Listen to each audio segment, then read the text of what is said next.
Eits, sebelum masuk ke dalam alur ceritanya, terlebih dahulu Mimin ingin menyampaikan sesuatu nih. Nah, kabar gembira bagi teman-teman yang ingin menonton novel genre salah paham yang berasal dari Novia. Soalnya Mimin telah mengupload videonya di halaman Traktir Mimin. Namun saat ini Mimin masih menyediakan dua folder dengan judul yang berbeda, yaitu Daniel Steiner dan juga Amael Jericho. Dan sekedar info tambahan, adegan 18 plus dari novel Amael Jericho telah Mimin ceritakan secara eksplisit. Jadi bagi teman-teman yang nonton di video itu, harap menggunakan earphone atau semacamnya. Soalnya Mimin bahkan menyebut benda lelaki dan perempuan secara jelas hingga adegan itu-itunya. Nah, lantas bagaimana cara mengaksesnya? Gampang saja. Teman-teman tinggal klik link di kolom komentar yang Mimin sudah pin. Setelah itu pilih konten eksklusif dan silakan beli dengan jumlah gelas cendol yang telah ditentukan. Mimin akan update terus novel salah paham dari novel ini. Jadi ditunggu ya informasi berikutnya dari Mimin. Oke, itu saja, mari lanjutkan videonya.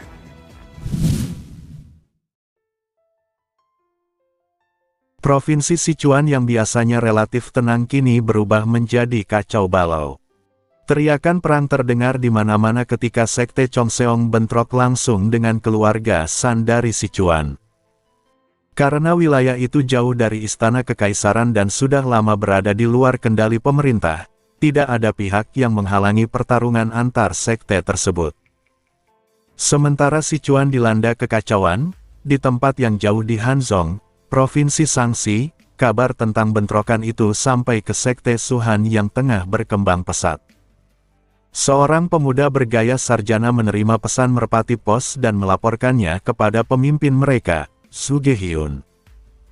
Mendengar bahwa konflik dimulai lebih cepat dari rencana, Su Gehyun menganggap waktunya justru tepat untuk mengejutkan mereka yang menyebut diri sebagai faksi ortodoks. Pemuda itu menyebut bahwa peristiwa tersebut dipicu oleh kemunculan seorang pria berambut putih dan berpakaian putih. Mendengar deskripsi itu, Su Gehyun langsung menegakkan tubuhnya dan menyimpulkan bahwa gurunya pasti sudah mengetahui segalanya. Ia tampak kagum sekaligus puas, sementara pemuda itu hanya bisa menerima penjelasan tersebut dengan kepercayaan mutlak. Pembicaraan mereka berlanjut ke rencana lain. Su Gehyun menilai pengawasan terhadap Kunlun mungkin masih kurang, tetapi pemuda itu menjelaskan bahwa mereka telah menghubungi sekte Diancang untuk mengatasinya. Su Gehyun memuji hasil kerja tersebut dan terlihat bangga pada anak angkatnya, salah satu dari mereka yang telah ia pilih secara pribadi dan bahkan dianugerahi marga Suge. Selama 3 tahun terakhir, banyak hal telah dilakukan Su Gehyun. Setelah berhubungan dengan pegunungan Kunlun dan menjalin kontak dengan faksi sesat untuk mengumpulkan bakat, ia memilih orang-orang terbaik, memberi mereka nama keluarganya, lalu mendirikan Sekte Suhan di Shaanxi sebagai bagian dari rencana besar masa depan. Namun ia merasa sistem pengiriman informasi masih terlalu lambat. Ia berniat melatih para pengemis yang sebelumnya telah ia ajari cara mengumpulkan dan menyampaikan kabar agar bekerja lebih efisien. Jaringan informasi itu sudah cukup kuat untuk membawa berita dari Sichuan dalam waktu seminggu, tetapi Su Gehyun ingin menjadikannya lebih berbahaya. Ia bahkan memerintahkan agar para pengemis diajari ilmu bela diri. Pemuda itu membayangkan kelompok pengemis yang bersatu di bawah nama Sekte Pengemis berubah menjadi pasukan raksasa yang tak bisa diremehkan. Dengan semua persiapan itu, Su Gehyun menyimpulkan bahwa perang antara faksi ortodoks dan sesat tidak lagi jauh. Namun baginya, mereka yang menyandang nama faksi sesat pun belum layak berada di dunia persilatan dan harus disingkirkan. Senyum keduanya mencerminkan ambisi besar yang tengah dirajut sepanjang malam di dalam Sekte Suhan. Waktu kemudian mundur ke saat merpati pos baru saja meninggalkan Sichuan. Di tengah pertempuran, Hao Hyeon yang menyamar sebagai anggota keluarga diam-diam mengirim laporan sebelum kembali ke medan perang dengan wajah penuh kegembiraan. Ia menikmati sensasi pertarungan langsung dibanding sekadar menyusun rencana. Mengenakan seragam bela diri biru namun tetap memakai topeng, ia langsung menarik perhatian banyak musuh. Para pendekar lawan mengira ia pemimpin karena hanya dia yang bertopeng, sehingga mereka berbondong-bondong menyerangnya.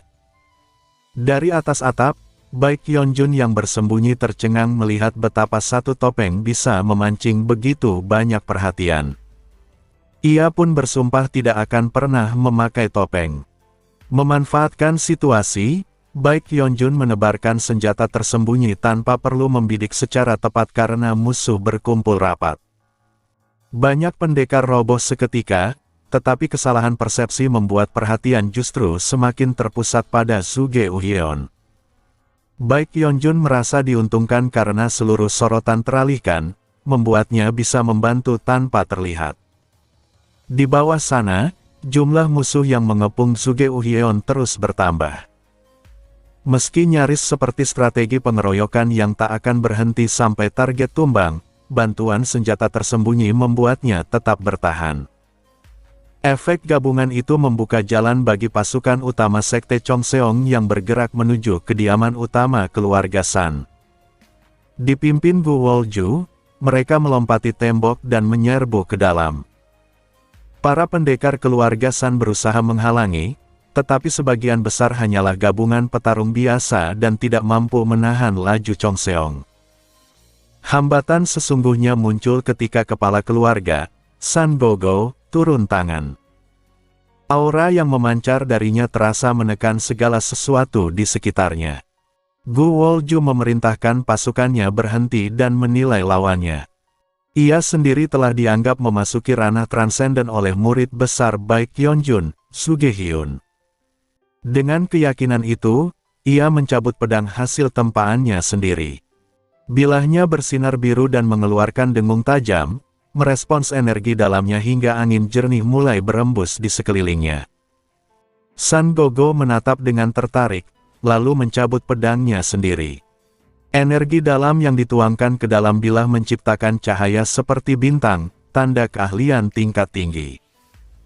Saat dua pendekar transenden saling berhadapan, suasana sekitar menjadi sunyi, dan semua orang menahan napas. Dari atap yang jauh, Baek Hyunjun memiringkan kepala, tidak memahami mengapa dua petarung yang ia anggap hanya setingkat pendekar kelas rendah itu justru berlama-lama saling menatap. Ia malah khawatir seorang master sejati bisa saja muncul dan menebas mereka semua. Sambil bersiap melarikan diri jika perlu, ia memastikan posisi Tang Yuhua dan terus menebarkan senjata tersembunyi hingga tanah di sekitarnya dipenuhi jarum, batu, dan berbagai benda lain. Suge Uhyeon yang melihat banyaknya senjata tertancap di tubuh korban mulai bingung. Ia menganggap Baek Hyunjun sebagai penerus pedang abadi berjubah putih, tetapi tidak pernah mendengar legenda sang pedang abadi menggunakan senjata tersembunyi. Ia akhirnya mengira kisah lama mungkin telah terdistorsi oleh waktu.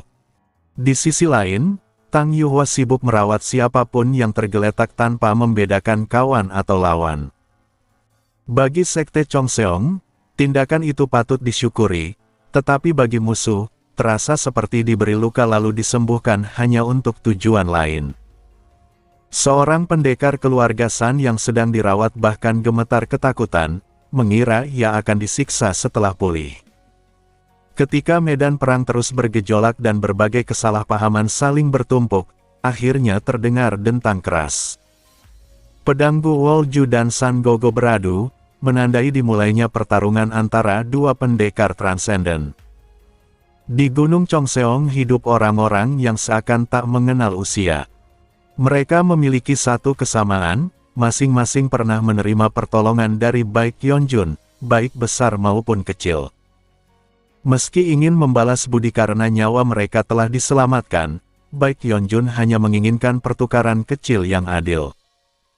Rasa terima kasih yang tak tersalurkan itu akhirnya berubah menjadi pemujaan. Bagi mereka, Baek Hyunjun adalah sosok abadi di dunia fana, seperti angin bebas yang berembus di mana saja, angin jernih yang menyatu dengan kehijauan Gunung Chongseong. Mereka ingin menjadi seperti angin itu. Angin jernih tersebut kini mengalir samar melalui pedang yang ditempa oleh pandai besi Gu Wolju. Ia mewarisi sebagian besar visi leluhurnya, Ouyesi, tetapi baru benar-benar mampu menciptakan pedang agung setelah diselamatkan Baek Yeonjun. Dahulu ia hanya ingin membuat pedang terkenal, namun hatinya tetap terasa kosong meski berhasil menciptakan senjata ilahi. Kini ia menyadari bahwa yang ia cari bukanlah ketenaran pedang, melainkan jalan yang ditempuh oleh pedang itu. Pedang yang dipenuhi angin jernih, itu bertemu dengan pedang San Gogo. Aneh, bila Gu Wolju justru menembus pedang lawannya seolah-olah ia adalah angin yang tak berwujud. Tebasan sederhana tanpa teknik mencolok langsung mengiris dada San Gogo. Meski berhasil mundur sebelum menerima luka fatal, ia tetap mengalami cedera berat dan terkejut, menanyakan sihir apa yang digunakan lawannya. Gu Wolju kembali menyerang sambil menyatakan bahwa pedang angin jernih adalah angin itu sendiri. San Gogo mencoba menangkis, tetapi pedangnya lagi-lagi tak mampu memotong angin. Pertarungan hidup dan mati itu jelas mengarah pada keunggulan Gu Wolju. Menyadari hal tersebut, ia menyuruh San Gogo berlutut jika tidak ingin mati, namun sang kepala keluarga menolak menyerah dan justru berteriak memanggil seseorang bernama Black Heaven. Dari kejauhan, Baek Yeonjun yang mengamati pertarungan merasa kata itu pernah ia dengar, meski tak ingat di mana. Tak lama kemudian, beberapa pendekar muncul. Baek Yeonjun sebenarnya sudah menyadari kehadiran mereka, tetapi karena kekuatan mereka tampak setara dengan dua petarung di bawah, ia tidak terlalu memedulikannya. Ia malah kesal karena sebelumnya khawatir akan kemunculan seorang master sejati yang ternyata tidak ada. Berbeda dengan Baek Yeonjun, para pendekar Chongseong diliputi ketegangan. Gu Wolju terutama merasakan bahaya karena para pendatang baru itu jelas bukan lawan lemah. Ia tak bisa mundur sembarangan, apalagi San Gogo telah bergabung dengan mereka dan bisa menyerangnya dari belakang kapan saja. Seorang pria bertubuh raksasa dengan kulit berwarna tembaga mendekati San Gogo. Tubuhnya dipenuhi pola aneh dan ia tidak mengenakan atasan. Ia menanyakan apakah San Gogo berhasil memperoleh kitab seni racun milik keluarga Tang. Ketika mendengar bahwa kitab itu belum didapatkan karena serangan mendadak, pria itu tanpa ragu meletakkan tangannya di kepala San Gogo. Kabut merah keluar dari telapak tangannya, dan dalam sekejap San Gogo meleleh menjadi genangan darah. Para pendekar Chongseong tertegun melihat pemandangan mengerikan itu. Pria bertubuh tembaga itu lalu menyebut mereka sampah tak berguna dan mengayunkan tangannya. Arus merah menyebar cepat menuju para pendekar. Gu Wolju segera memerintahkan mereka menghindar, tetapi arus itu lebih cepat dan mengejar seperti makhluk hidup. Melihat situasi tersebut, Baek Yeonjun hendak bergerak, namun ragu karena mengira racun bukan keahliannya. Ia segera teringat Tang Yuhua dan mendekatinya, lalu tanpa sempat meminta izin langsung mengangkatnya ke tempat tinggi dan menunjuk arus merah itu. Ketika ditanya apakah ia bisa mengatasinya, Tang Yuhua menjawab yakin. Ia bahkan meminta untuk dilempar agar lebih cepat mencapai lokasi. Meski terkejut, Baek Yeonjun tetap melemparkannya. Tang Yuhua mendarat, berguling ringan, lalu berdiri. Ia mencium arus merah, menjilatnya sedikit, dan bergumam bahwa racun itu ganas. Kemudian ia menjatuhkan setetes cairan hijau tua dari ujung jarinya. Tetesan kecil itu langsung menggerogoti arus merah, menyerapnya hingga habis, lalu melelehkan tanah saat meresap ke dalam. Dalam sekejap, seluruh racun lenyap. Keheningan menyelimuti medan perang. Para pendekar Chongseong yang selamat, anggota keluarga San yang kebingungan, serta para pendekar misterius sama-sama tak mampu berkata-kata. Tiba-tiba pria bertubuh tembaga tertawa keras dan menerjang Tang Yuhua dengan tatapan rakus. Ia menuduh bahwa gadis itu pasti mewarisi seni racun rahasia keluarga Tang. Tang Yuhua menyangkal, tetapi pria itu bersikeras, bahkan mengungkit bahwa ayahnya dahulu juga menyangkal hal yang sama sebelum mati. Mendengar itu, Tang Yuhua teringat kematian orang tuanya yang penuh misteri. Ayahnya adalah seorang tabib yang meneliti racun demi menyelamatkan orang, bukan untuk menciptakan seni racun. Buku yang kini dipegang pria itu hanyalah catatan penelitian yang ditulis ayahnya untuknya, sebuah buku medis yang syarat kasih sayang seorang ayah kepada putrinya. Pria itu justru mengklaim buku tersebut sebagai manual rahasia yang seharusnya dimiliki Sekte Lima Racun dan menyatakan bahwa Tang Yuhua pun adalah milik mereka. Ia mengulurkan tangan untuk menangkapnya. Namun tangan itu terputus sebelum sempat menyentuhnya. Baek Yeonjun telah mengayunkan pedangnya tanpa suara. Sambil mengerutkan kening, ia menyuruh pria itu menjauhkan tangan kotornya, lalu menatap Tang Yuhua yang diliputi emosi campur aduk, dendam, kesedihan, amarah, sekaligus tekad untuk tetap menjadi tabib. Baek Yeonjun menyadari bahwa gadis itu tak akan menggunakan bela diri untuk menyakiti orang, seberapapun besar musuhnya. Karena itu, ia memutuskan untuk bersikap keras demi dirinya.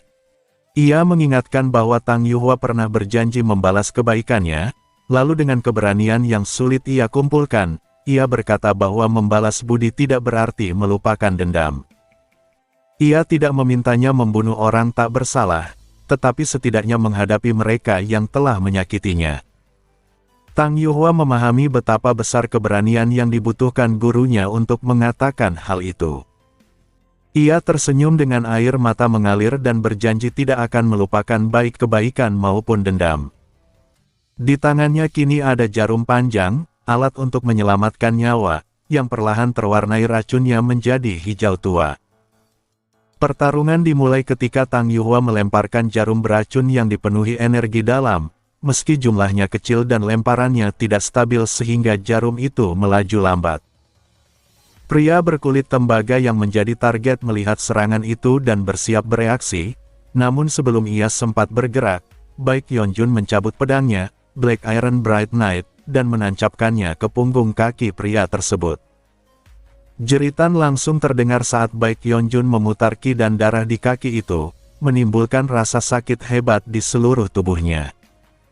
Pria itu mencoba melarikan diri dengan kaki yang lain, tetapi Baek Yeonjun kembali menusukkan pedangnya dan memutar ki serta darahnya. Kedua kaki yang tak lagi berfungsi membuat pria itu hanya bisa merangkak dengan satu tangan yang tersisa. Saat ia tetap berusaha bergerak, Baek Yeonjun memotong tangan itu tanpa ragu, lalu mencengkeram kepala pria tersebut dengan lembut namun kuat hingga jari-jarinya menancap. Baek Yeonjun mengangkat tubuh pria itu dan menyuruhnya melihat apa yang akan membunuhnya. Pada saat yang sama, jarum beracun milik Tang Yuhua akhirnya menembus dada pria itu. Waktu seakan kembali berjalan normal, dan orang-orang hanya mengingat momen ketika pria berkulit tembaga hampir menangkap Tang Yuhua. Kini pria itu menggeliat dalam genggaman Baek Yeonjun sambil menjerit, karena racun itu memelintir dan menyusutkan organ dalamnya tanpa ampun. Meskipun rasa sakitnya luar biasa, tingkat kultivasinya membuatnya tidak pingsan. Tubuhnya mengering seketika hingga berubah seperti mumi, lalu hancur menjadi debu. Baek Yeonjun tampak tenang, tetapi di dalam hati ia gemetar dan bertekad untuk tidak membuat Yuhua marah di masa depan. Ia membersihkan debu dari tangannya dan menghampiri Tang Yuhua, menanyakan keadaannya. Tang Yuhua menjawab bahwa ia tidak baik-baik saja, membuat Baek Yeonjun semakin gugup. Ia mencoba mencari kata yang tepat dan akhirnya menyebut pria tadi sebagai wabah yang tidak layak dianggap manusia. Tang Yuhua merenungkan kata-kata itu dan bertanya apakah seseorang bisa menjadi wabah. Baek Yeonjun menjawab bahwa itu mungkin. Tang Yuhua berkata ia akan memahaminya untuk saat ini, meskipun ekspresinya tetap buruk. Baek Yeonjun merasa puas karena setidaknya kini Yuhua tidak sepenuhnya menolak menggunakan seni bela diri. Pandangan Baek Yeonjun kemudian beralih ke kelompok pendekar yang datang bersama pria berkulit tembaga. Tatapannya membuat mereka ketakutan seperti melihat malaikat maut. Seseorang berteriak agar mereka lari, tetapi pedang Baek Yeonjun sudah berkelebat lebih dulu dan menebas salah satu pendekar dalam satu serangan. Kelompok itu terkejut oleh kekuatan yang tampak tak ada habisnya, namun Baek Yeonjun sendiri merasa tidak puas karena serangannya sempat tertahan oleh lawan-lawan kelas rendah, membuatnya bertekad segera naik ke tingkat kedua. Ia terus mengayunkan pedangnya. Senjata lawan terpotong bersamaan dengan pemiliknya, dan para pendekar yang mencoba melarikan diri mendapati jalannya telah diblokir oleh satu orang saja. Baek Yeonjun bergerak seperti angin musim gugur yang menyapu daun-daun gugur. Tanpa teknik mencolok, namun tak terhentikan. Satu persatu lawannya runtuh, termasuk pendekar terakhir yang mencoba kabur. Bagi Sekte Chongseong, itu adalah kemenangan telak, tetapi tak seorang pun berani berbicara. Semua perhatian tertuju pada Baek Yeonjun, dan kesunyian terasa menekan. Setelah amarahnya mereda, sifat aslinya yang tertutup muncul kembali, membuatnya ingin segera pergi. Ia memerintahkan para pendekar keluarga San dari Sichuan untuk berlutut. Perintah singkat itu langsung ditaati. Mereka bersujud sambil memohon dan bahkan bersedia melakukan apapun. Di mata mereka terpancar rasa takut sekaligus kagum, karena sebagai sesama pendekar, mereka tak bisa tidak menghormati kekuatan bela diri yang luar biasa. Sebaliknya, Baek Yeonjun justru merasa takut akan pemujaan yang hampir terasa gila itu. Ia mundur dengan anggun, membawa Tang Yuhua, lalu menggunakan teknik keringanan tubuh untuk menghilang. Setelah kepergiannya, sorak-sorai meledak di seluruh Sichuan. Mereka menyebut Chongseong memiliki seorang abadi, dan julukan Dewa Pedang Berjubah Putih pun bergema, terinspirasi oleh sosok berjubah putih berambut putih dengan pedang hitam yang mengingatkan pada legenda masa lalu. Julukan itu sampai ke telinga Baek Yeonjun yang sedang bersembunyi di atap, berbaring datar agar tidak terlihat. Ia kebingungan mendengar sebutan tersebut. Ia sebenarnya ingin segera meninggalkan Sichuan, tetapi Tang Yuhua menghentikannya. Ketika ditanya, Tang Yuhua berkata ia akan tinggal di sana. Baek Yeonjun terkejut dan mulai memikirkan kesalahannya, namun Tang Yuhua menenangkan bahwa ia tidak melakukan apapun yang salah. Tang Yuhua menjelaskan bahwa tempat itu adalah rumahnya.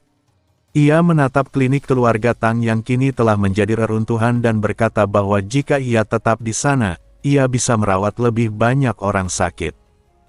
Baek Yeonjun memahami alasan itu, tetapi merasa sedih karena harus berpisah. Tang Yuhua kemudian mengusulkan agar mereka tinggal bersama di sana. Baek Yeonjun terkejut, namun segera menolak dalam hati saat melihat banyaknya orang di jalan. Hidup di tempat ramai terasa mustahil baginya yang terbiasa menyendiri di gunung.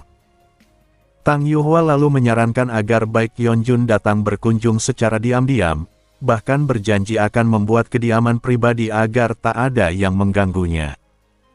Mendengar itu, Baek Yeonjun mulai mempertimbangkannya dan menganggap hal tersebut mungkin saja.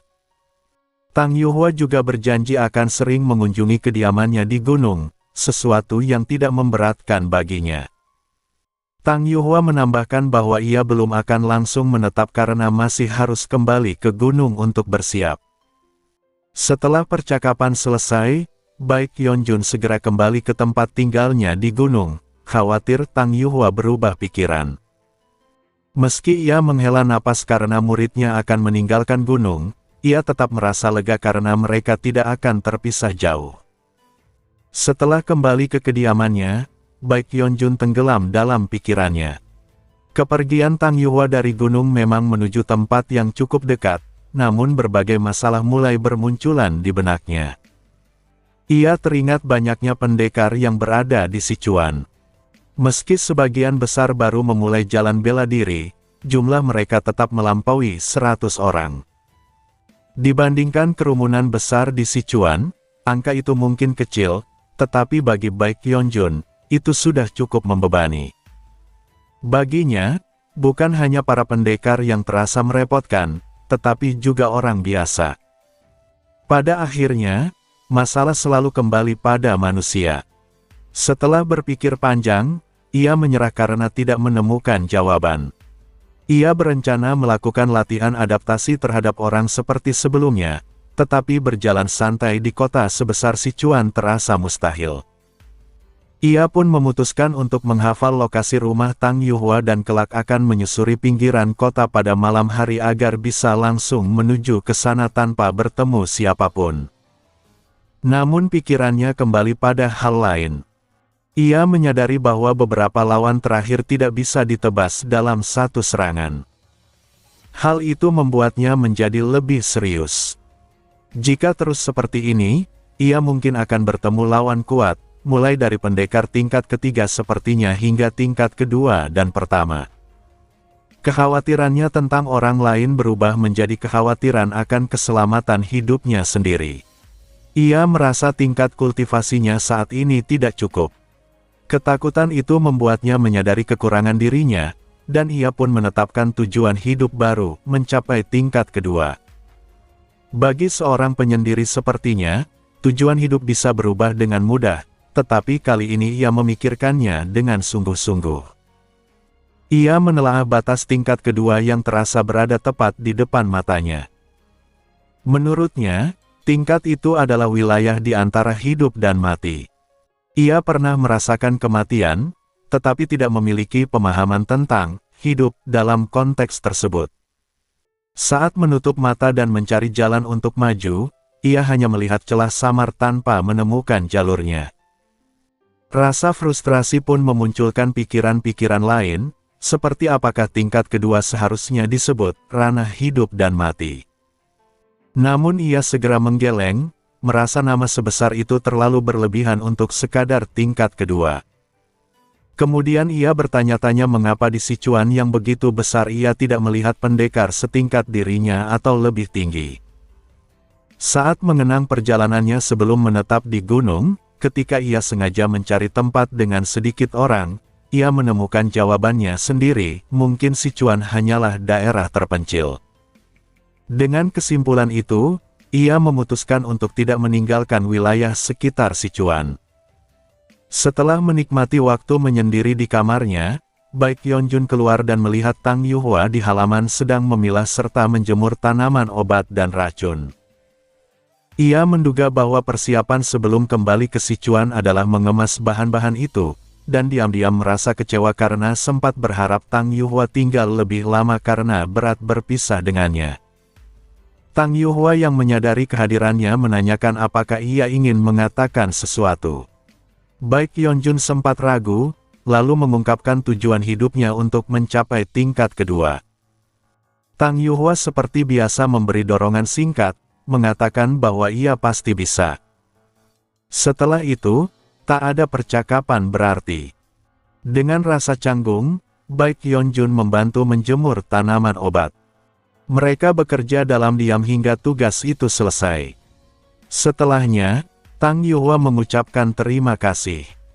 Baek Yeonjun mengira itu karena bantuan kecil tadi, tetapi Tang Yuhua menjelaskan bahwa rasa terima kasih itu untuk hal lain. Ia mengaku ingin membalas dendam kepada musuhnya, dan campur tangan Baek Yeonjun memberinya alasan untuk melakukannya. Baek Yeonjun terkejut namun juga lega mengetahui hal itu, meski tetap khawatir apakah janji Tang Yuhua untuk tidak mengejar balas dendam akan benar-benar ditepati di masa depan. Tang Yuhua kemudian menegaskan bahwa ia tidak berniat menarik kembali kata-katanya. Ia juga berjanji akan melindungi dirinya sendiri, tetapi merasa bahwa menjaga keselamatan bukanlah cara yang tepat untuk membalas kebaikan. Lalu, dengan nada tenang, ia mengatakan bahwa ia berpikir untuk memiliki anak dari gurunya. Ucapan itu membuat pikiran Baek Yeonjun seakan kosong. Sementara itu, dampak pertempuran besar di Sichuan menyebar ke seluruh penjuru. Kabar bahwa faksi sesat menekan faksi ortodoks menjadi bahan pembicaraan di pasar hingga mencapai aliansi bela diri di Henan. Para elit dari berbagai klan keluarga berteriak menuntut agar pasukan segera dikirim ke Sichuan. Di tengah keributan itu, kepala biara Shaolin yang dijuluki Biksu Ilahi hanya memandang dengan dingin dan menganggap situasi tersebut memalukan. Ia tetap diam sambil menenangkan hatinya. Ketika ia tidak berbicara, perhatian beralih kepada pemimpin sekte MA, Biksuni Ilahi Jihwa. Dengan wajah dingin, Jihwa menyebut keadaan itu menyedihkan dan mempertanyakan apa yang perlu dibicarakan jika semua sudah berjalan sesuai otoritas yang mereka sukai. Perdebatan memanas, bahkan ada yang menyalahkan MA karena dianggap gagal menjalankan tugasnya di Sichuan. Biksu Ilahi memahami bahwa Jihwa memiliki pemikiran yang sama dengannya. Dalam aliansi bela diri, sebenarnya hanya Shaolin, MA, dan Putuo yang dapat disebut sekte sejati, sementara faksi ortodoks lebih banyak dikendalikan oleh klan keluarga. Posisi pemimpin aliansi yang dipegang Shaolin hanyalah simbol legitimasi lama, meski masih bisa sedikit menahan kesewenang-wenangan klan. Akhirnya, Jihwa membuat keputusan, MA tidak akan ikut campur dalam urusan Sichuan dan akan meninggalkan aliansi bela diri. Aula langsung terdiam. Biksu Ilahi kemudian menyatakan bahwa Shaolin juga akan mengikuti kehendak yang sama. Ia teringat masa awal aliansi didirikan oleh orang-orang yang menjunjung keadilan, berbeda jauh dari keadaan sekarang yang dipenuhi kepentingan. Namgung Jaehyun, kepala keluarga Namgung yang memegang kekuasaan nyata di dunia bela diri, menyatakan bahwa Shaolin dan MA akan diklasifikasikan sebagai faksi sesat jika tetap pergi. Namun keduanya tidak gentar dan meninggalkan aliansi. Saat berpisah, Biksu Ilahi menyinggung bahwa MA tampaknya akan mendukung Chongseong. Jihwa menjawab bahwa angin baru telah berembus, sehingga tak perlu lagi berjalan bersama mereka yang seperti debu usang. Shaolin kemudian menutup gerbangnya untuk memperkuat diri, sementara kabar aliansi antara MA dan Chongseong segera menyebar ke seluruh dataran tengah. Di sisi lain, Baek Yeonjun menghadapi cobaan terbesar dalam hidupnya. Ia menegaskan bahwa sebagai guru dan murid, hubungan mereka seperti orang tua dan anak, sehingga tindakan yang diusulkan Tang Yuhua tidak pantas. Tang Yuhua menolak anggapan itu, mengatakan bahwa ia bukan anak kandungnya dan mempertanyakan mengapa penyatuan antara pria dan wanita dianggap tidak tepat. Ia bahkan mengucapkan kata-kata yang semakin membuat Baek Yeonjun tidak mampu bereaksi. Tang Yuhua dengan santai menyuruhnya menatap langit-langit dan membiarkan semuanya padanya. Sejak hari itu, Baek Yeonjun untuk pertama kalinya merasa takut pada sudut kamarnya sendiri dan tidak berani pulang sepanjang hari. Setelah Tang Yuhua meninggalkan gunung beberapa hari sebelumnya, Baek Yeonjun diliputi ketakutan yang sulit dijelaskan. Ia bahkan menghabiskan malam tanpa tidur, merasa seolah dililit ular. Ingatan tentang kejadian malam itu membuatnya bergidik hingga terpaksa melarikan diri. Namun karena Tang Yuhua tidak ada, ia merasa tidak perlu menghadapinya untuk sementara waktu. Untuk mengusir pikiran yang mengganggu, Baek Yeonjun memutuskan berlatih. Ia menyadari bahwa akhir-akhir ini latihannya terbengkalai karena sering terseret membantu pengobatan bersama Tang Yuhua, bahkan sebelumnya ia juga sibuk membesarkan murid dan mengurus berbagai hal. Ia memarahi dirinya sendiri karena belum mencapai tingkat kedua tetapi sudah lengah, lalu mulai mengayunkan pedangnya di halaman rumah. Sambil berlatih, ia menggerutu pelan tentang dunia bela diri dan tanpa sadar melontarkan keluhan bahwa perempuan terasa menakutkan. Ia terus mengayunkan pedang dalam keadaan setengah lupa diri, tidak menyadari bahwa ada seseorang yang memperhatikannya. Seorang gadis berambut pendek mengenakan jubah biksuni berdiri terpaku, terpesona oleh teknik pedang yang belum pernah ia lihat sebelumnya. Gadis itu adalah Su Yohyang, murid utama sekte MA, yang datang ke Gunung Chongseong untuk urusan aliansi dengan sekte tersebut. Saat tiba di markas Chongseong, ia terkejut karena tempat itu lebih mirip desa daripada sekte. Lebih mengejutkan lagi, bahkan anak-anak di sana bercita-cita mencapai tingkat pertama. Jumlah mereka memang sedikit, tetapi kualitasnya tinggi. Ia juga kebingungan dengan sistem sekte yang tampak bebas, bahkan terkesan kacau. Mereka dikatakan melayani seorang pertapa abadi yang tinggal di gunung. Hal itu membuat Su Yohyang bertanya-tanya apakah Chong Seong lebih menyerupai kelompok religius daripada sekte bela diri.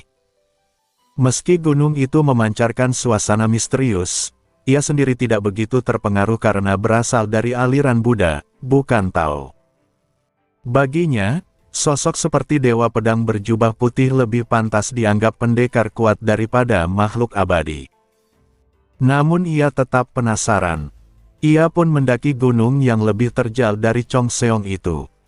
Bagi pendekar tingkat pertama seperti dirinya, medan berat bukan masalah. Di sanalah ia melihat seorang pria berambut putih dan berpakaian putih. Penampilannya mengingatkan pada legenda Dewa Pedang berjubah putih, tetapi yang benar-benar menarik perhatian adalah pedangnya. Gerakannya lambat seperti angin sepoi, namun udara di sekeliling berputar mengikuti ayunan itu. Pedang tersebut tampak mampu membelah apapun, bahkan sesuatu yang tak berwujud. Su Yohyang terpaku tanpa berkedip, merasa seolah pedang itu dapat memotong hatinya sendiri. Setelah beberapa lama, pria itu berhenti dan langsung menatap ke arah persembunyiannya, menanyakan siapa yang ada di sana. Su Yohyang baru tersadar bahwa mengintip latihan seorang pendekar adalah pelanggaran besar. Dalam kepanikan, ia mundur, kehilangan pijakan, dan terjatuh dari tebing. Baek Yeonjun tertegun melihat kejadian yang terasa seperti komedi kacau, tetapi tetap bergerak menyelamatkannya. Sementara itu, Su Yohyang yang jatuh menjerit tanpa henti dan mengira hidupnya akan berakhir. Ia teringat gurunya, Biksuni Ilahi Jihwa, dan menerima nasibnya sebagai murid yang tidak layak. Namun setelah beberapa waktu, ia merasa aneh karena tidak juga menghantam tanah.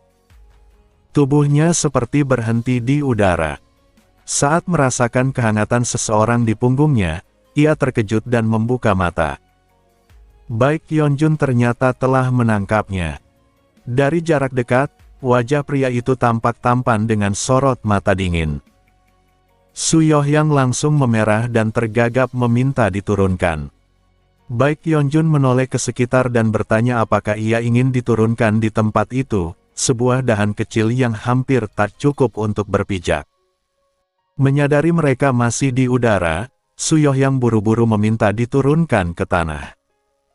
Baek Yeonjun mendarat perlahan lalu meletakkannya. Begitu kakinya menyentuh tanah, Su Yohyang jatuh dan merangkak seperti hewan berkaki empat sebelum akhirnya bangkit. Baek Yeonjun merasa lega melihat kecanggungannya. Setelah pengalaman menegangkan bersama Tang Yuhua, kewaspadaannya terhadap perempuan sedang tinggi, tetapi wanita di depannya terasa begitu mudah dihadapi. Su Yohyang kemudian memberi salam hormat dan berterima kasih karena telah diselamatkan, sekaligus meminta maaf karena mengintip latihannya. Baek Yeonjun menganggap itu bukan masalah karena ia berlatih di tempat terbuka. Ketika Su Yohyang meminta agar ia berbicara santai karena dirinya belum cukup umur, Baek Yeonjun justru bingung. Penampilannya tampak seperti wanita dewasa. Ia bahkan tanpa sadar membandingkannya dengan Tang Yuhua dan memikirkan muridnya yang bertubuh kecil meski sudah melewati usia dewasa. Perhatiannya lalu tertuju pada jubah biksuni yang dikenakan Su Yohyang. Ia mempertanyakan mengapa seorang biksuni memiliki rambut. Su Yohyang menjelaskan bahwa di MA kepala hanya dicukur saat pertama kali menjadi biksuni, dan tidak ada ajaran khusus mengenai hal itu. Bahkan sekte Putuo yang serupa juga tidak mencukur rambut. Baek Yeonjun yang tidak memahami ajaran Buddha akhirnya menerima penjelasan itu begitu saja. Su Yohyang memperkenalkan diri sebagai murid utama MA, dan Baek Yeonjun menyebut namanya sebagai balasan. Dalam hati, Su Yohyang menduga pria ini adalah pertapa abadi yang dibicarakan Chong Seong. Sikap tenang Baek Yeonjun membuatnya tampak misterius. Ketika ia menanyakan apakah Baek Yeonjun adalah sang abadi, Baek Yeonjun menjawab bahwa dirinya hanyalah pendekar tingkat ketiga. Jawaban itu membuat Su Yohyang terkejut dan merasa malu atas kesombongannya sendiri sebagai pendekar tingkat pertama di usia muda. Kemudian ia teringat masalah lama Sekte MA, sebuah gua rahasia peninggalan pendiri sekte yang belum pernah berhasil ditembus siapapun. Banyak ahli luar telah diundang, tetapi misteri itu tetap tak terpecahkan. Ia berpikir baik Hyunjun mungkin mampu membantu. Meski tempat itu melarang pria, sudah ada presiden mengundang orang luar. Melihat kemampuan bela diri baik Hyunjun yang luar biasa namun hidup menyendiri tanpa ambisi, kepercayaannya semakin kuat. Ia pun menundukkan diri dan meminta bantuan untuk mewujudkan harapan lama MA. Baik Hyunjun sempat berpikir dalam-dalam. Biasanya ia akan langsung menolak, tetapi melihat sifat Su Yohyang yang tampak mudah membuat hatinya sedikit melunak. Ia setuju. Su Yohyang bersukacita dan segera berkata akan mengantarnya ke Gunung MA. Namun begitu mendengar itu, baik Hyunjun langsung menolak secara refleks. Dalam hati ia membayangkan Gunung MA dipenuhi para biksuni. Bagi baik Hyunjun, berurusan dengan orang saja sudah merepotkan, dan perempuan terasa lebih merepotkan lagi. Baik Hyunjun kini berada di dalam kereta yang berguncang keras. Di sekelilingnya duduk para biarawati MA yang mengenakan jubah, namun berbeda dari bayangannya tentang biarawati, mereka semua berambut panjang dan memiliki penampilan menonjol. Banyak di antara mereka diam-diam memerah sambil meliriknya, membuat baik Hyunjun tidak tahu harus mengarahkan pandangan kemana. Ia merasa tertekan secara psikologis dan akhirnya menutup mata sambil bertanya-tanya bagaimana ia bisa berakhir dalam situasi seperti ini. Ia mengingat kembali kejadian sebelum keberangkatan. Karena permintaan Su Yohyang yang begitu sungguh-sungguh dan sifatnya yang sulit menolak orang, ia akhirnya ikut hampir seperti diseret. Tidak ada yang bisa ia salahkan selain dirinya sendiri karena tidak mampu menolak dengan tegas. Perjalanan terasa sangat lambat baginya, terutama karena ia terbiasa menggunakan ilmu keringanan tubuh yang jauh lebih cepat daripada kereta. Sementara itu, para biarawati berbisik-bisik seperti siswi yang sedang bertamasya, membicarakan betapa tampannya tamu yang dibawa oleh murid utama mereka. Pendengaran baik Hyunjun yang terlatih membuat semua bisikan itu terdengar jelas. Ia telah sering mendengar pujian serupa sejak datang ke dunia ini, bahkan di kehidupan sebelumnya sebelum ia menjadi penyendiri, namun tetap saja sulit baginya untuk terbiasa. Sempat muncul sedikit rasa bangga, tetapi segera hilang ketika ia mengingat bahwa dirinya hanya menganggap kemampuan bela dirinya berada di tingkat ketiga. Untuk mengalihkan pikiran, ia memperhatikan bahwa para biarawati tampak sangat muda. Ia lalu melirik Su Yohyang, yang kebetulan juga sedang melihatnya dan segera memalingkan wajah dengan pipi memerah. Baik Hyunjun sempat berpikir apakah ia disukai, tetapi sifat introvertnya langsung menepis kemungkinan itu. Ia kemudian bertanya mengapa semua orang tampak begitu muda. Su Yohyang menjelaskan bahwa para murid itu hampir tidak memiliki pengalaman dunia luar, sehingga perjalanan ini dimaksudkan sebagai kesempatan bagi mereka untuk memperoleh pengalaman.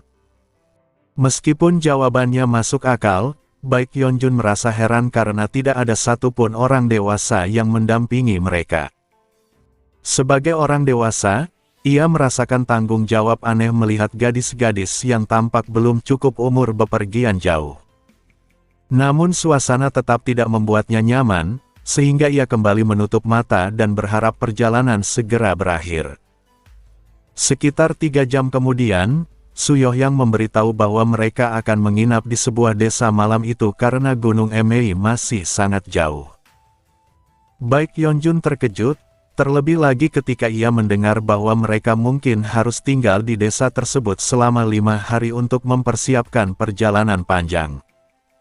Baginya, harus berada di tempat ramai selama itu terasa seperti krisis besar. Tanpa banyak bicara, ia menanyakan apakah boleh datang kembali pada pagi hari kelima, lalu menghilang begitu saja setelah berkata akan bertemu nanti. Su Yohyang hanya bisa tertegun melihat tempat duduknya yang sudah kosong. Begitu keluar dari desa, baik Hyunjun menggunakan ilmu keringanan tubuh. Ia menahan kecepatannya saat masih dekat pemukiman demi sopan santun, lalu berlari sepenuhnya setelah menjauh.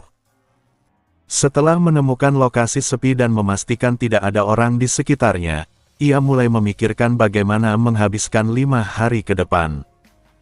Ia bisa saja tidur di tanah terbuka, tetapi tetap merasa lebih tenang jika memiliki tempat berlindung.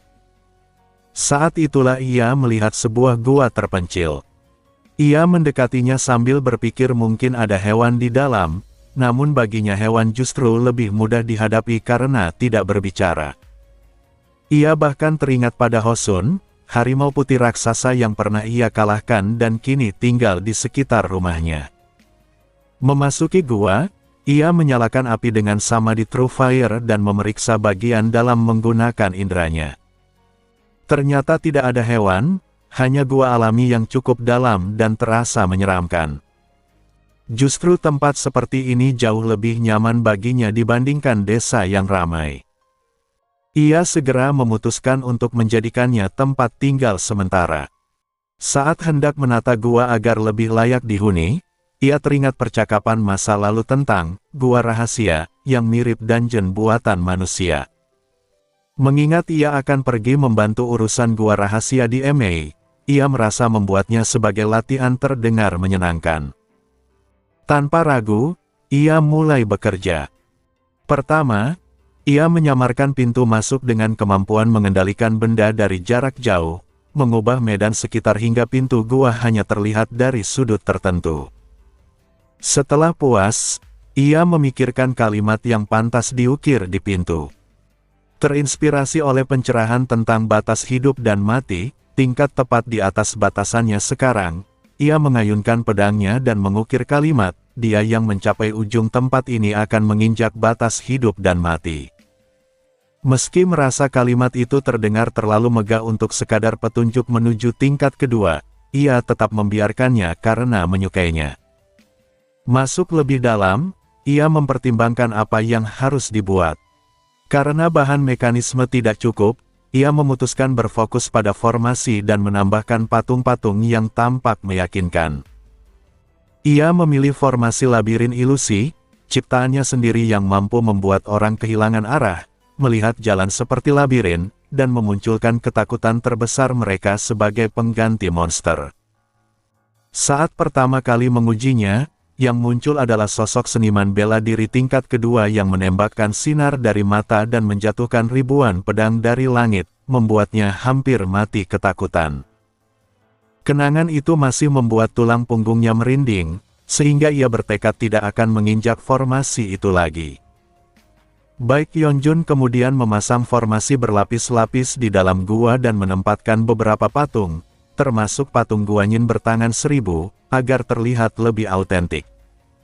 Ia bekerja tanpa istirahat selama 2 hari, tenggelam sepenuhnya dalam proyek tersebut hingga merasa bangga dengan hasilnya. Baru setelah selesai, ia menyadari bagian dalam gua terlalu gelap. Meski seorang praktisi tidak terlalu terpengaruh kegelapan, ia berpikir mungkin orang dengan tingkat rendah akan datang, sehingga penerangan diperlukan. Ia mengumpulkan batu-batu, mengukirnya menjadi bulat, lalu teringat percakapan lama tentang mutiara bercahaya, batu bulat yang bersinar dan sangat mahal. Terinspirasi oleh itu, ia mulai membuat versi tiruan dari mutiara bercahaya untuk menerangi gua rahasia buatannya. Baek Yeonjun tengah membuat mutiara bercahaya palsu di dalam gua rahasia. Ia menyebutnya palsu, bukan karena alasan khusus, melainkan karena ia sendiri belum pernah melihat mutiara bercahaya asli. Baginya, benda itu hanyalah batu bulat yang bersinar. Ia pernah mencoba menjualnya, tetapi ketika sekelompok preman mengancamnya agar meninggalkan barang dan pergi, ia justru menghancurkan kepala mereka menggunakan batu tersebut lalu kabur. Kenangan lama itu segera ia tepis dan kembali fokus pada pekerjaannya. Proses pembuatan mutiara itu sederhana, ia mengukir batu menjadi bulat, melubanginya, mengosongkan bagian dalam, mengisinya dengan sama di True Fire, lalu menutup kembali lubangnya. Ia tidak tahu apakah batu itu akan bersinar selamanya seperti mutiara asli, tetapi hasilnya tetap berupa batu yang memancarkan cahaya. Setelah selesai, ia menanamkan batu-batu itu ke dinding gua sehingga bagian dalamnya kini diterangi cahaya lembut. Tanpa formasi berbahaya, gua itu bahkan terasa cukup nyaman untuk ditinggali, meski ia sendiri tidak berniat menetap di sana. Hal terakhir yang tersisa adalah hadiah, bagian paling penting dari pembuatan gua rahasia. Awalnya ia merasa tidak memiliki harta apapun untuk diletakkan, tetapi kemudian memutuskan bahwa karena sudah membuatnya, ia harus melakukannya dengan benar. Ia pun terpikir untuk meninggalkan pencerahan tentang tingkat kedua yang berkaitan dengan kalimat di pintu masuk. Menganggap ide itu brilian, ia segera mengukirnya di dinding menggunakan jejak pedang, bukan tulisan biasa, agar terlihat lebih meyakinkan. Ia teringat perkataan seorang teman dari kehidupan sebelumnya bahwa memperoleh pencerahan dari bekas pedang adalah klise dalam novel silat. Kini ia sedikit memahami maksud perkataan itu, karena dirinya sendiri pernah mendapatkan pencerahan hanya dengan mengamati rumput yang bergoyang.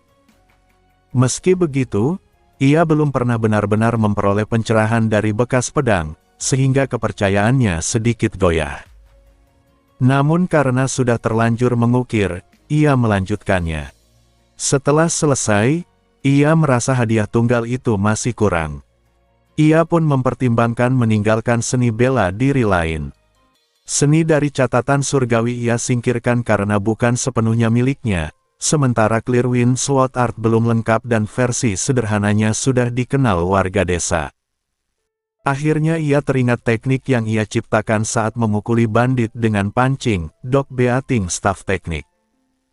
Karena itu benar-benar ciptaannya dan belum pernah diajarkan pada siapapun, ia mengukir jejak tongkat di dinding menggunakan pedang bersarung. Teknik itu dapat diterapkan pada senjata apapun yang bisa dipakai seperti tongkat, sehingga bekas yang ia tinggalkan sudah cukup menjelaskan seluruh rangkaian jurus. Setelah dinding dipenuhi jejak pedang dan tongkat, Baek Yeonjun merasa sangat puas. Ia keluar dari gua dan kembali bergabung dengan rombongan, menjawab pertanyaan para biarawati secara samar sebelum kembali menaiki kereta. Ketika malam tiba dan mereka berhenti di sebuah desa, ia kembali menghilang untuk memeriksa gua. Ia mendapati belum ada pengunjung dan diam-diam merasa penasaran dengan kesan orang pertama yang akan masuk ke sana. Hari-hari berikutnya berjalan serupa. Setiap kali rombongan beristirahat di desa atau berkemah, ia diam-diam pergi memeriksa gua. Berkali-kali ia pulang dengan tangan kosong hingga suatu hari akhirnya melihat seorang anak laki-laki berpakaian seperti pengemis menemukan pintu masuk dan masuk ke dalam. Hatinya berdebar, menunggu reaksi pertama pengunjung itu seperti pemilik taman hiburan yang menantikan penumpang pertama. Namun waktu berlalu terlalu lama. Menurut standarnya, seseorang seharusnya sudah mencapai hadiah dan keluar dalam sekitar 1 jam. Karena penasaran, ia masuk dan mendapati anak itu masih berkeliaran di dekat pintu sambil berteriak. Bahu Baek Yeonjun langsung terkulai, merasa bahwa dengan kecepatan seperti itu, anak tersebut mungkin masih berada di sana bahkan setelah ia pergi ke Gunung Emei dan kembali. Karena harus bergabung lagi dengan rombongan, ia menunda pemeriksaan lebih lanjut. Ia terus mengunjungi gua setiap kesempatan, tetapi tidak ada pengunjung lain selain anak itu yang masih membuat keributan di pintu masuk.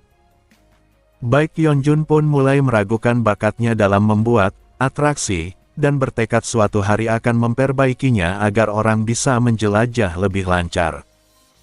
Setelah menjalani jadwal perjalanan terpanjang dalam hidupnya, rombongan akhirnya tiba di desa dekat Gunung Emei.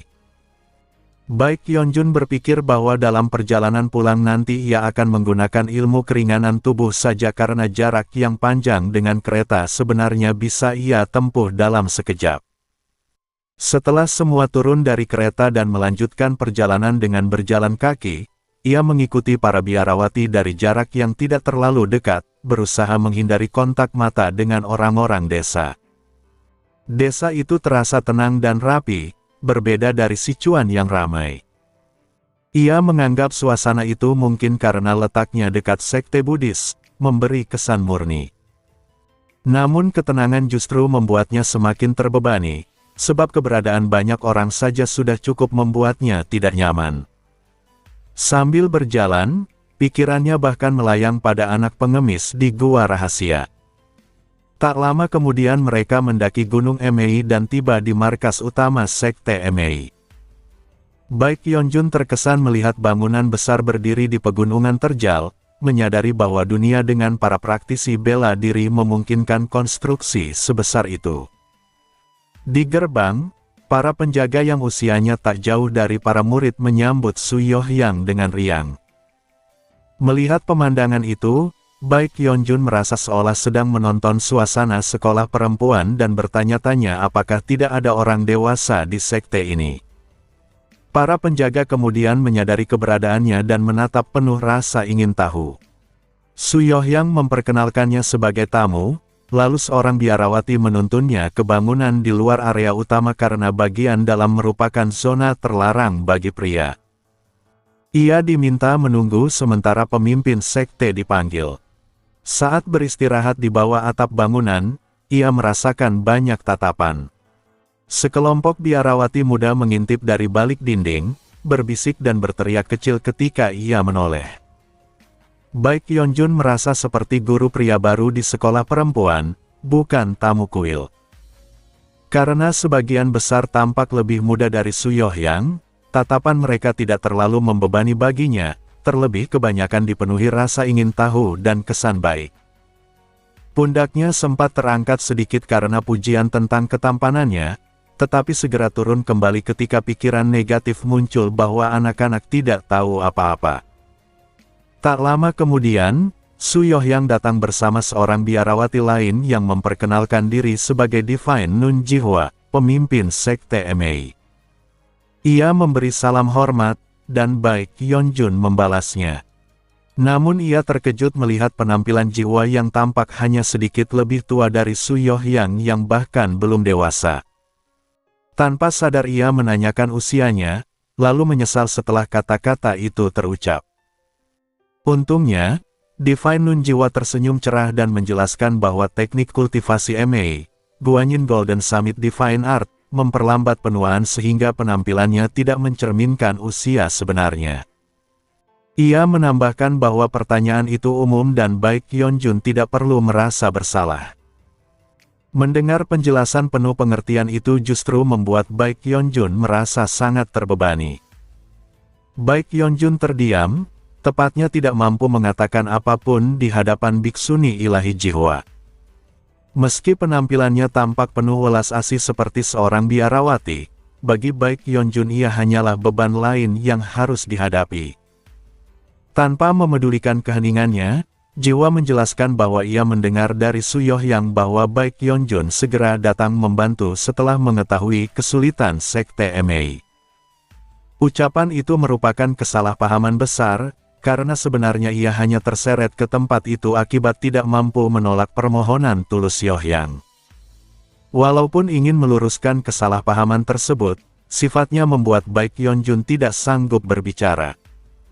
Di sisi lain, Jihwa juga diam-diam menilai pria di hadapannya. Ia mengingat julukan, makhluk abadi di puncak Gunung Chongseong, yang pernah didengar dari muridnya. Tatapan tajam dan aura anggun Baek Yeonjun membuatnya tampak seperti sosok abadi yang turun ke dunia. Namun, untuk melewati gua rahasia, yang terpenting adalah kedalaman seni bela diri. Ketika ia mencoba merasakan energi internal Baek Yeonjun, ia tidak merasakan apapun, tetapi justru dari gerak-geriknya terpancar kedalaman yang tak terukur. Ia pun menyadari bahwa pria ini bukan seseorang yang bisa dinilai sembarangan. Jihwa mulai bertanya-tanya mengapa orang dengan kemampuan sedalam itu tertarik pada gua rahasia, dan hadiah apa yang pantas diberikan jika ia berhasil melewatinya. Sementara itu, Baek Yeonjun menjadi gelisah karena Jihwa hanya berdiri tanpa berkata-kata. Baginya, meskipun tingkat kultivasi Jihwa tampak tidak tinggi, bahkan di bawah kelas 3 menurut standarnya, statusnya sebagai pemimpin sekte membuatnya enggan berbicara sembarangan. Ia bahkan bertanya-tanya apakah sekte Buddhis memilih pemimpin berdasarkan pemahaman ajaran, bukan kekuatan.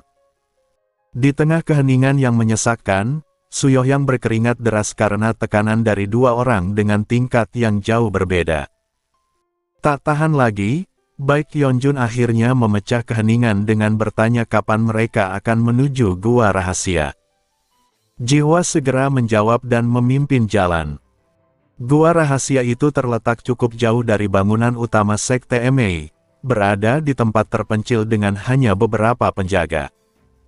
Setelah memberi hormat kepada Jihwa, para penjaga menghilang. Ketika tiba di depan pintu masuk, Baek Yeonjun menilai bahwa tampilannya bahkan lebih otentik daripada yang pernah ia buat sendiri. Namun baginya, pintu masuk semacam itu terlalu mencolok, berbentuk persegi dengan ukiran bunga lotus dan patung Buddha, jelas menunjukkan kaitannya dengan Buddhisme. Ia pun tanpa sadar mempertanyakan apakah hal itu tidak akan menimbulkan masalah. Tetapi Jihwa menjelaskan bahwa gua tersebut dibuat oleh leluhur pendiri dan selalu berada di bawah perlindungan MA, sehingga tidak pernah terjadi gangguan besar. Meski masih merasa tidak nyaman dengan kemegahan yang menurutnya tidak perlu, Baek Yeonjun memilih segera masuk tanpa persiapan. Jihwa dan Yohyang terkejut, namun ia sudah menghilang ke dalam gua. Tindakan itu kembali disalahartikan oleh Jihwa sebagai bukti bahwa kekuatan bela diri yang luar biasa membuatnya tidak membutuhkan persiapan apapun. Di dalam gua, Baek Yeonjun mengaktifkan seluruh inderanya dan mengamati sekeliling. Hal pertama yang menarik perhatiannya adalah benda-benda yang tampak seperti mutiara bercahaya tertanam di dinding. Ukurannya hanya sebesar kepalan tangan dan memancarkan cahaya hijau redup, berbeda dengan mutiara tiruan buatannya yang sebesar kepala dan bersinar terang. Ia teringat bahwa mutiara semacam itu mungkin terbuat dari fluorid, meski detailnya tidak ia ingat. Tanpa ragu, ia mencabut satu sebagai oleh-oleh sebelum melangkah lebih dalam. Tak lama kemudian, ia dikejutkan oleh sosok menyerupai manusia. Setelah diperiksa, ternyata itu adalah boneka kayu, meskipun beberapa tulang belulang juga berserakan di lantai. Anehnya, boneka itu justru lebih menakutkan baginya dibanding mayat, karena di zaman itu melihat jasad bukanlah hal langka. Saat ia mendekat dengan hati-hati, kepala boneka kayu itu tiba-tiba berputar sambil mengeluarkan bunyi berderit. Terkejut, Baek Yeonjun segera mencabut pedangnya, Black Iron Bright Knight. Boneka-boneka lain pun bergerak bersamaan, menyerangnya. Ia menebas salah satunya hingga terbelah, dan dari dalamnya tumpah bagian logam berkarat seperti isi perut. Namun alih-alih takut, ia justru khawatir akan diminta mengganti rugi. Menyadari bahwa menghancurkan mereka bukan pilihan bijak, ia mencoba menghindari serangan sambil memikirkan cara lain. Hampir semua teknik bela diri yang ia miliki berujung pada penghancuran, sementara persiapannya untuk mekanisme atau jimat tidak ada. Ia bahkan sempat menyesal tidak membawa jimat seperti Sugehyun. Ketika berpikir untuk melewati mereka begitu saja, ia menyadari bahwa boneka-boneka itu pasti akan terus mengejarnya. Akhirnya, ingatan dari kehidupan masa lalunya muncul. Latihan kuncian sendi yang dulu ia lakukan tanpa tujuan hanya untuk mengalihkan pikiran. Ia pun mencoba memutar sendi salah satu boneka, lalu mengaitkannya dengan boneka lain yang menyerang. Sendi mereka saling mengunci hingga tak bisa bergerak. Ternyata cara itu berhasil. Dengan mata berbinar, ia mulai mengaitkan semua boneka hingga membentuk rangkaian panjang seperti ular kayu. Jika mereka manusia, lengan dan kaki mereka pasti sudah terlepas. Setelah puas, ia menendang ular kayu itu ke sudut ruangan dan melanjutkan perjalanan. Pengalaman itu terasa menyenangkan baginya, seolah ia sedang berada di taman hiburan sambil mempraktikkan keterampilan lama. Sementara itu, di luar gua, Jihwa menjelaskan kepada Yohyang bahwa tantangan pertama adalah neraka boneka kayu, boneka seukuran manusia dengan kekerasan setara besi dingin, sulit dirusak bahkan oleh ahli bela diri puncak. Satu-satunya cara melewatinya adalah mengikuti langkah kaki dalam urutan yang benar, dan mereka yang berhasil akan menguasai teknik gerakan tertinggi sekte, Nine Revolutions Illusionary Step, sebuah warisan leluhur yang keras namun penuh makna. Jiwa mengaku pernah melewatinya dan meyakinkan Yohyang bahwa gerbang pertama masih mungkin ditaklukkan. Namun wajahnya mengeras saat mengingat ujian berikutnya, menyebut bahwa mulai dari gerbang kedua, cobaan yang menanti jauh lebih mengerikan. Pada saat yang sama, Baek Yeonjun telah tiba di gerbang kedua. Ia menatap ke depan dengan terkejut dan bertanya-tanya apa lagi yang menantinya. Baek Yeonjun, yang semula mengira akan menghadapi boneka kayu seperti sebelumnya, justru disambut pemandangan tak terduga di gerbang kedua. Di dinding tertulis sebuah kalimat aneh tentang nilai manusia yang tidak sama dan adanya sosok tunggal yang berkuasa di atas semuanya. Ia segera menyadari bahwa tulisan itu berfungsi seperti bekas goresan pedang yang pernah ia ukir di gua buatannya, sebuah petunjuk mengenai seni bela diri. Ia menduga tulisan itu adalah sebuah mantra seni bela diri, sesuatu yang hanya pernah ia dengar tetapi belum pernah pelajari.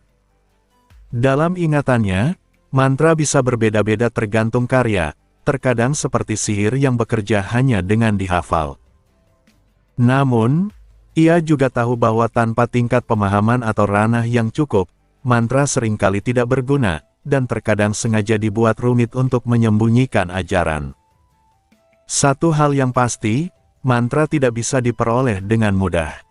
Setelah merenungkan hal itu, Baek Yeonjun mencoba memahami mantra di depannya.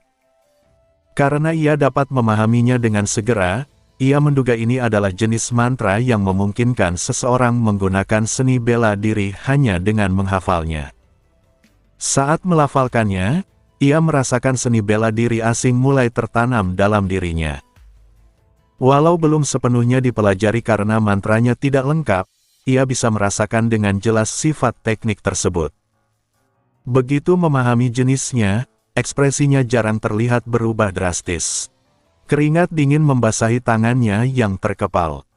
Ia menyadari bahwa teknik ini adalah sesuatu yang seharusnya tidak ada.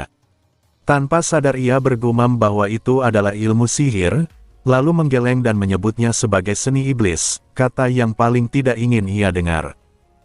Ingatan dari kehidupan masa lalunya muncul kembali.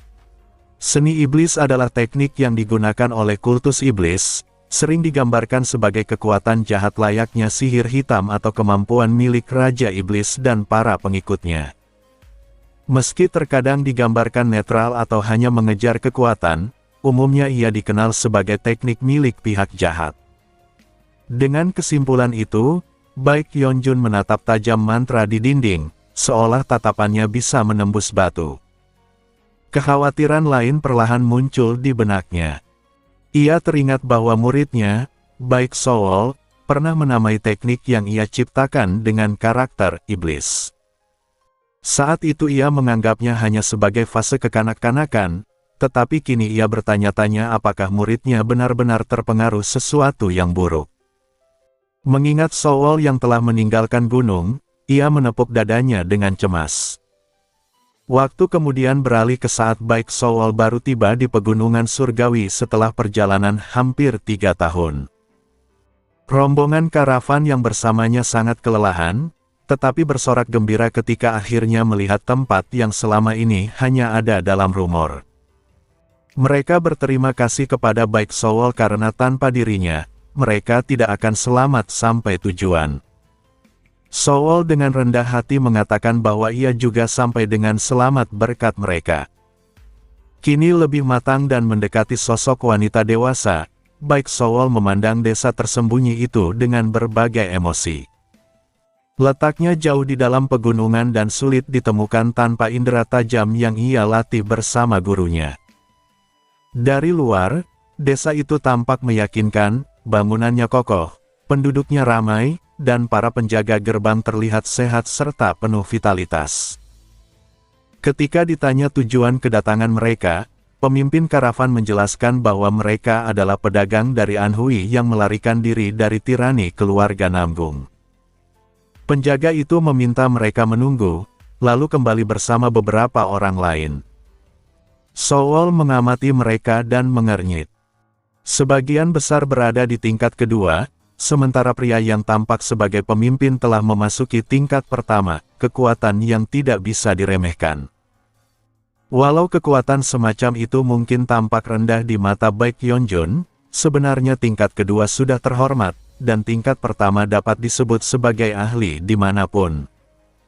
Berkat pelatihan singkat Suge Hyun, Sowol mampu menilai kekuatan mereka dengan cukup akurat.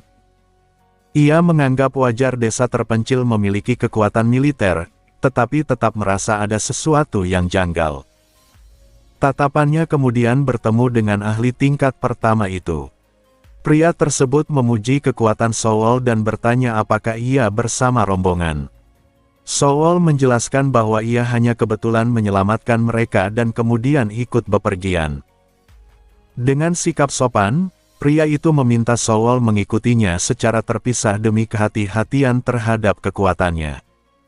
Sowol memahami alasannya dan menurut.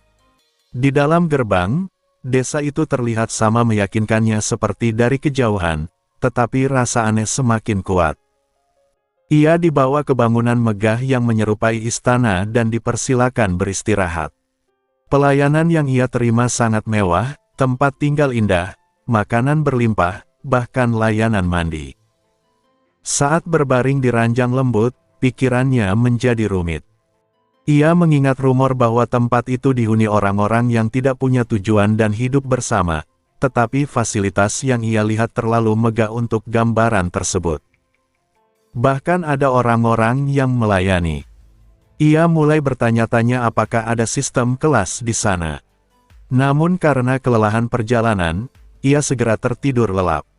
Beberapa hari kemudian barulah ia menyadari kenyataan sebenarnya dari tempat itu.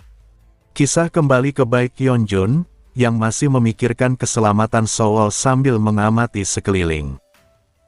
Selain mantra, terdapat tulisan lain, siapapun yang menginginkan seni bela diri tak tertandingi harus menuju kiri, di mana mereka akan memperoleh teknik ilahi dan harta berlimpah. Baek Yeonjun mengernyit, menduga emas dan perak juga ditimbun di sana. Ia menahan godaan itu dan membaca lanjutannya. Mereka yang tidak menginginkannya harus menuju kanan, tetapi yang menanti hanyalah penderitaan. Setelah mempertimbangkan, ia merasa tulisan itu jelas mendorong orang ke kiri. Namun ia benar-benar tidak menyukai teknik iblis tersebut. Dari analisisnya, teknik itu tampaknya mampu meningkatkan tingkat bela diri seseorang sekaligus. Tetapi jika ada orang lain yang mempelajari teknik sama dengan ranah lebih tinggi, pengguna bisa dikendalikan sepenuhnya.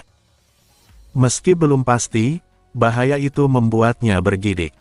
Namun keinginannya untuk mencapai tingkat kedua semakin kuat setelah berbagai kejadian di Sichuan. Ia menatap lorong kiri dengan hati bimbang. Dengan indranya, ia bisa memastikan adanya harta di sana, sementara di kanan ada sesuatu yang tidak diketahui. Ia kemudian teringat cerita fantasi dari kehidupan lampau, tempat yang tampak terlalu menguntungkan biasanya adalah jebakan. Dengan keyakinan bahwa pilihan yang tampak buruk seringkali justru benar, ia memutuskan berjalan ke kanan, berpikir bahwa jika salah, ia bisa melarikan diri. Saat melangkah jauh ke lorong kanan, ia merasakan energi aneh bangkit di sekelilingnya dan segera mengenalinya sebagai formasi. Pemandangan bergetar lalu berubah total. Meski masih berada di dalam gua, kini ia seperti berdiri di tengah pegunungan bersalju yang luas. Terkesan oleh kerumitan formasi itu, ia mengamati sejenak. Formasi tersebut tampak tidak sulit dihancurkan, sehingga ia memilih melihat apa yang terjadi terlebih dahulu. Tak lama kemudian, terdengar langkah mendekat. Sebuah fenomena hitam muncul, perlahan mengambil bentuk manusia dan menarik pedang. Meski belum sempurna, sosok itu jelas menyerupai manusia. Baek Yeonjun merasa bulu kuduknya berdiri, tetapi juga tertarik. Untuk pertama kalinya, ia melihat lawan yang berada di tingkat ketiga, setara dengan dirinya. Ia pun mencabut pedang, meski energinya sedikit terkuras hanya karena kemunculan lawan itu. Walaupun musuhnya hanya berada di tingkat yang sama, ia tidak lengah. Kedua petarung tingkat ketiga itu saling menatap, mengambil posisi bertarung, lalu pedang mereka beradu dengan dentang keras. Baek Yeonjun segera mengayunkan pedangnya ke arah lawan, sebuah tebasan yang secara naluriah membidik leher. Serangan itu ditangkis, sebagaimana ia duga karena lawannya berada pada ranah yang hampir sama. Kekuatan keduanya seimbang, dan di tengah kebuntuan itu, cahaya bintang mulai menyelimuti pedang ilusi tersebut. Fenomena itu terasa familiar baginya, biasanya digunakan oleh praktisi bela diri di bawah tingkat ketiga yang hampir mencapainya. Namun intensitas cahaya itu jauh lebih kuat dari yang pernah ia lihat. Saat pedang mereka beradu, Baek Yeonjun terdorong mundur dan terkejut. Ia semula mengira teknik itu hanyalah keterampilan kecil, tetapi ketika digunakan oleh petarung tingkat ketiga, daya hancurnya berbeda sama sekali. Kilau pedang lawan bahkan tampak jauh melampaui apapun yang pernah ia saksikan, meski belum mencapai tahap aura pedang. Dipaksa mundur, Baek Yeonjun menggunakan teknik gerakan unik ciptaannya sendiri untuk menghindar tipis dari serangan. Ia menilai bahwa mungkin kekuatannya kalah, tetapi tekniknya lebih unggul. Serangan lawan tampak kuat namun monoton. Saat menemukan celah, ia menusukkan pedang, tetapi cahaya bintang kini menyelimuti tubuh lawan dan menangkis serangannya. Terkejut, Baek Yeonjun terus menghindar dan menyerang balik, tetapi pedangnya tak mampu menembus pertahanan itu. Untuk pertama kalinya ia merasakan dinding yang sulit ditembus. Ia menarik napas, menenangkan diri, lalu memutuskan melakukan apa yang bisa ia lakukan. Energi dalamnya dialirkan ke pedang, menciptakan hembusan angin biru yang menyelimuti bilahnya. Ketika pedang berangin itu kembali beradu dengan pedang bercahaya, keduanya tampak setara. Benturan demi benturan terjadi, dan perlahan pedang Baek Yeonjun mulai melesat lebih cepat daripada ayunan lawan. Akhirnya ia berhasil menggores tubuh ilusi itu. Tidak ada darah, yang keluar hanyalah kabut hitam seperti cairan.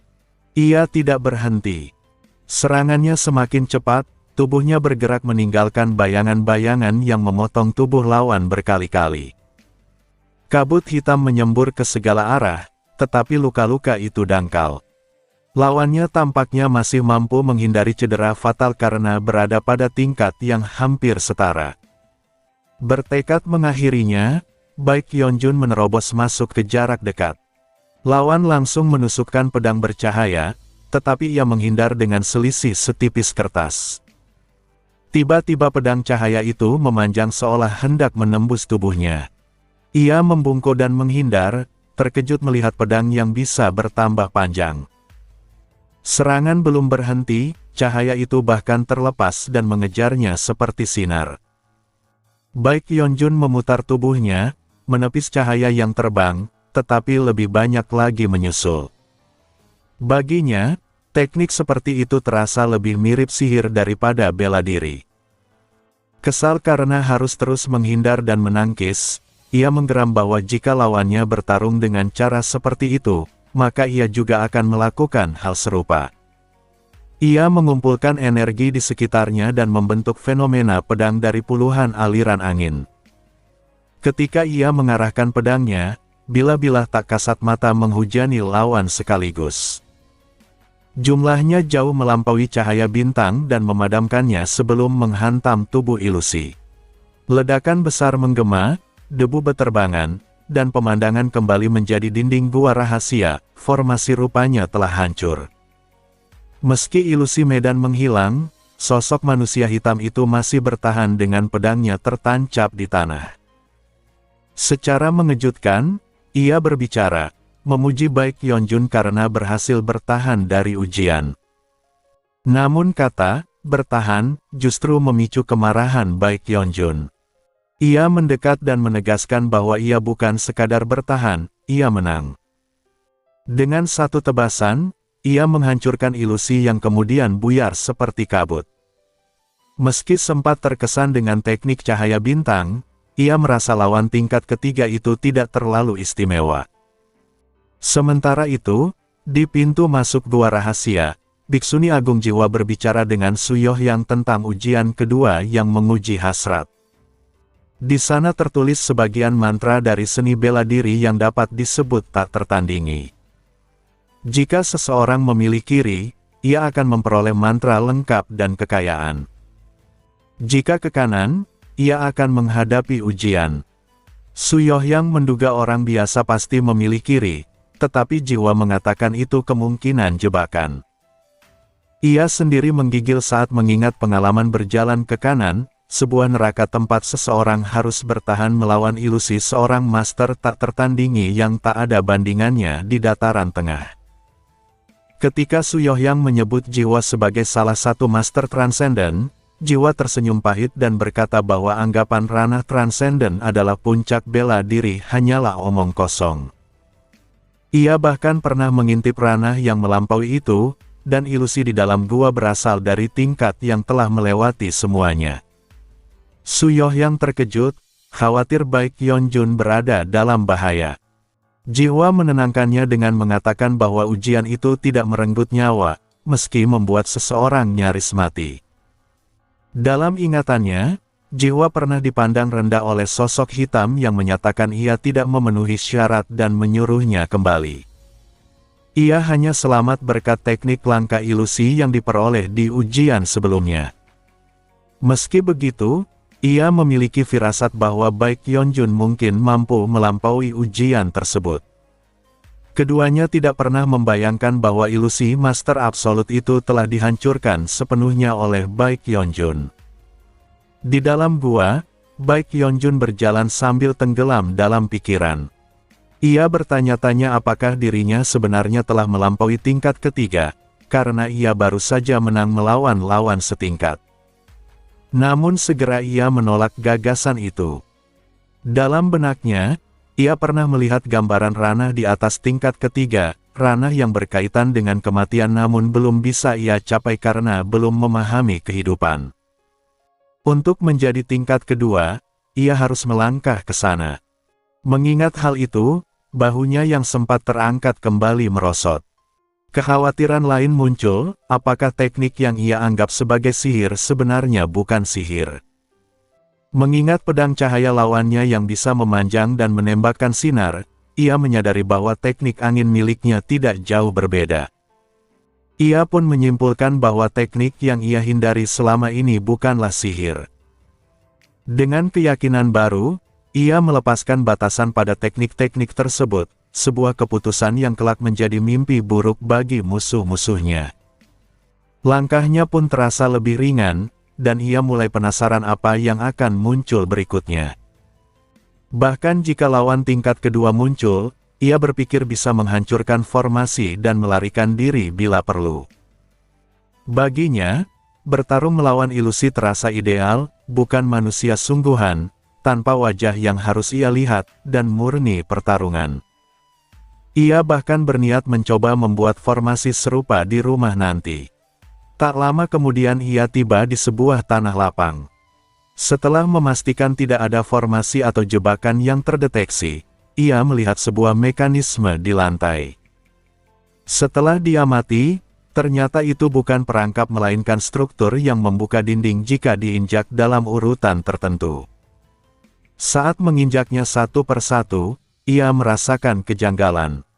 Pola itu ternyata membentuk gerakan khusus, sebuah teknik meringankan tubuh. Namun semakin ia pahami, semakin jelas bahwa itu adalah langkah pencuri, gerakan cepat dan tersembunyi untuk melompati dinding atau merendahkan tubuh, cocok untuk pencurian atau pembunuhan. Ia mengernyit, bertanya-tanya mengapa langkah seperti itu ada di gua rahasia milik pendiri Buddhis. Namun mengingat semua yang telah ia alami, boneka misterius, seni iblis, hingga formasi ilusi, ia menyimpulkan bahwa hal itu tidak terlalu aneh. Ketika langkah terakhir diinjak, dinding terangkat dengan suara gemuruh. Merasa ujian sejauh ini justru terasa terlalu mudah, Baek Yeonjun melangkah masuk ke balik dinding yang terbuka.